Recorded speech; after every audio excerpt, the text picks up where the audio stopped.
Perkadang kita berjumpa lagi pada video Jakarta Lead selanjutnya. Kali ini memasuki episode yang ke 114.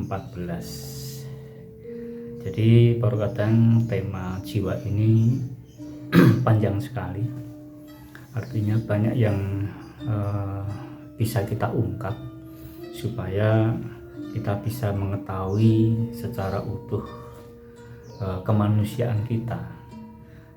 Pada video-video yang lalu kita sudah banyak menjadi paham tentang bagaimana peran jiwa itu di dalam diri kita. Nah, pada minggu yang lalu kita semua sudah belajar mengenai bagaimana jiwa kita ini menuntun kita untuk selalu berbuat kebaikan, salah satunya mengampuni orang lain yang bersalah kepada kita, walaupun orang lain itu tidak sedang meminta maaf kepada kita.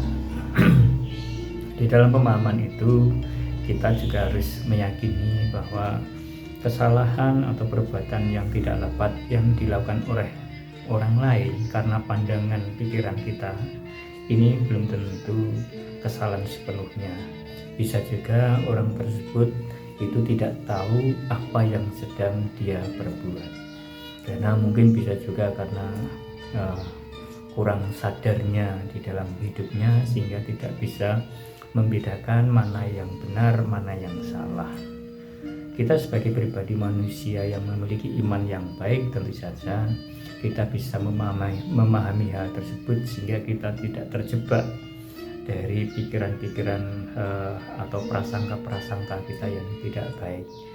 Kita juga tidak menjadi terjebak oleh omongan-omongan oleh orang lain yang selalu mengintervensi kita, yang selalu mengkooptasi kita sehingga kita itu selalu berbuat seperti teori-teori yang sudah digambarkan oleh orang lain.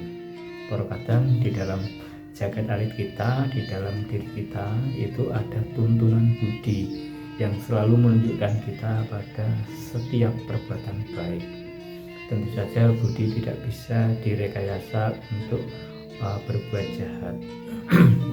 Oleh sebab itu, pada saat kita itu memiliki jiwa raga yang sehat, tentu saja jiwa kita ini juga akan mengarah kepada hal-hal yang murni, yang memang pada saat dulunya itu memang benar-benar dikehendaki oleh Gusti, dimana kita selalu diberikan misi, selalu diberikan peran. Nah, jiwa ini mendorong kita di dalam proses menjalani kehidupan kita ini supaya menjadi baik dan menjadi baik selalu.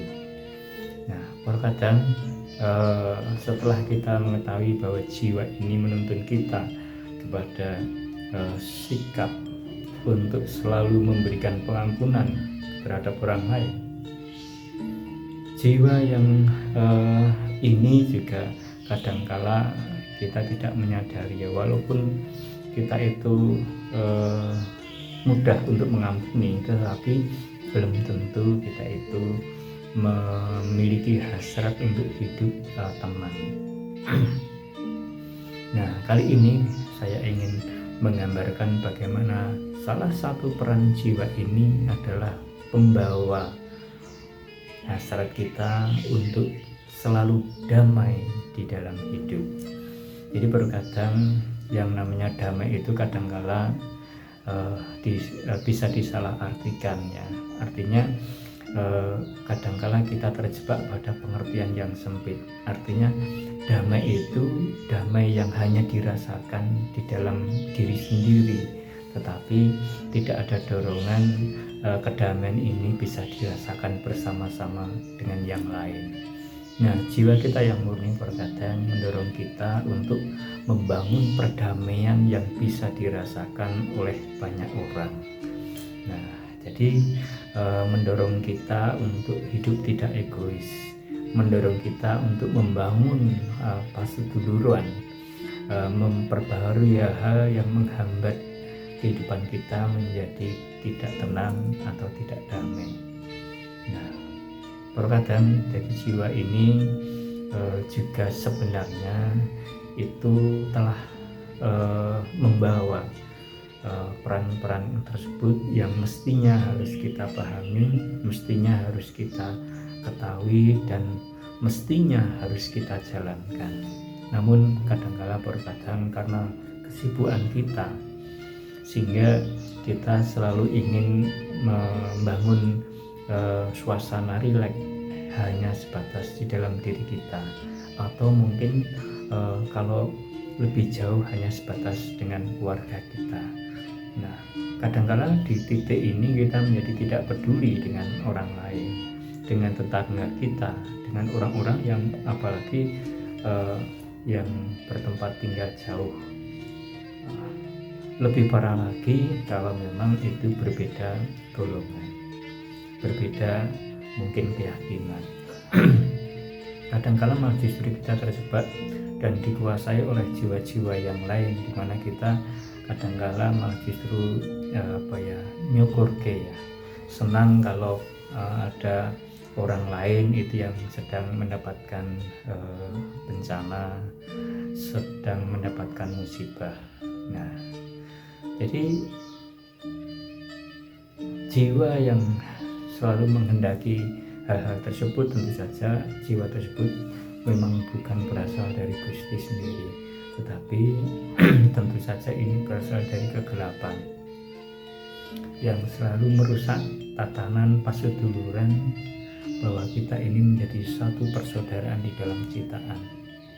Nah, terkadang pada episode yang ke-114 ini menggambarkan bagaimana sebenarnya di setiap pribadi kita, di setiap jiwa kita itu membawa hasrat untuk perdamaian. Namun kadangkala kita mengabaikan, kadangkala kita tidak ngerewes, tidak peduli terhadap dorongan atau hasrat jiwa tersebut.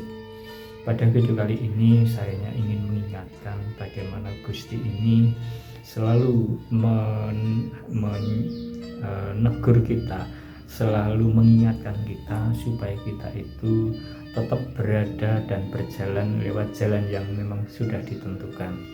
Namun karena pada saat ini kita tentu saja hidup di tengah situasi yang di hadapan kita banyak rintangan, maka kadangkala dengan cara seperti ini saling mengingatkan, saling menegur, kita bisa sharing bersama, berdiskusi bersama. Ini menjadi jalan, menjadi cara Tuhan, menjadi cara Gusti pula untuk membenahi, untuk memperbaharui sikap dan pengetahuan kita. Nah, terkadang pada saat setiap jiwa ini menjadi sadar kembali bahwa di dalam dirinya ini membawa misi perdamaian, maka tentu saja kalau ini bisa disadari oleh semuanya yang terjadi, kita akan memasuki suasana tatanan yang indah ya, yang selalu kita harapkan, yang selalu kita bayangkan selama ini di depan kita itu bisa ayem tentrem kertora harjo. Artinya tidak ada permusuhan, tidak ada perselisihan, di sana hidup tenang, kesejahteraan bisa dirasakan, keadilan bisa dirasakan. Tentu saja kalau kita menjadi ingat bahwa kita ini sebenarnya saat dilahirkan salah satunya juga mendapatkan peran sebagai juru damai. Nah, jadi perdamaian ini tidak muncul secara tiba-tiba, tetapi sudah mulai tumbuh dari dalam diri kita yang didorong oleh jiwa murni kita. Demikian perkataan, semoga video yang singkat ini bisa membuka pikiran hati kita untuk bisa menerima kembali kenyataan kemanusiaan kita yang telah direncanakan baik oleh Gusti, dan kita menjalaninya dengan tulus ikhlas dengan segenap jiwa raga. Matur nuwun, kita berjumpa lagi pada tayangan-tayangan video yang akan datang. Matur nuwun.